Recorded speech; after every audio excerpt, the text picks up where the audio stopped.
সীমান্তে বাংলাদেশ ভারতের যে হত্যাকাণ্ড হয়, বাংলাদেশের একজন নাগরিককেও যদি অন্যায়ভাবে হত্যা করা হয় তার আমরা তীব্র নিন্দা জ্ঞাপন করি এবং আমরা বাংলাদেশ সরকারকে আহ্বান জানাই এর জন্য যে ধরনের স্টেপ নেওয়া লাগে আপনারা সেই ধরনের স্টেপ নেন। সংখ্যালঘু কমিউনিটি আপনাদের পাশে থাকবে। আমাদের দেশের স্বার্থে কোনো রকম আপোষ নাই। দেশের স্বার্থে হিন্দু কমিউনিটি যত রক্ত দিছে আর কেউ দেয় নাই।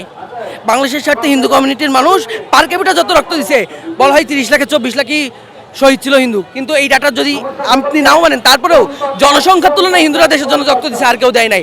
তো দেশের স্বার্থে কোনো আপোষ নাই। এবং আপনি যে আমার এই প্রশ্নটা করলেন এটা আপনাদের নিচু মন মানসিকতার প্রকাশ দেয়। আমি এখানে সংখ্যালঘুদের একটা হিন্দুদের অন্যায়ের বিরুদ্ধে প্রতিবাদ করতে আসছি। এখানে আপনি আমার এই জাস্টিফিকেশন দিতে বাধ্য করতেছেন আমি বাংলাদেশের স্বার্থে দাঁড়িয়ে আছি কিনা। ভারতের সাথে যে বা ইন্ডিয়ার সাথে যে বর্ডার কিলিং চলতেছে তাতে আমার অবস্থান কি? কেন আমি কি বাংলাদেশের নাগরিক না? আমাকে কেন আপনি কোনো মুসলিমকে আজ পর্যন্ত জিজ্ঞেস করছেন বা কোনো বৌদ্ধকে জিজ্ঞেস করছেন বা কোনো খ্রিস্টানকে জিজ্ঞেস করছেন এই নিয়ে তার স্ট্যান্ড কি?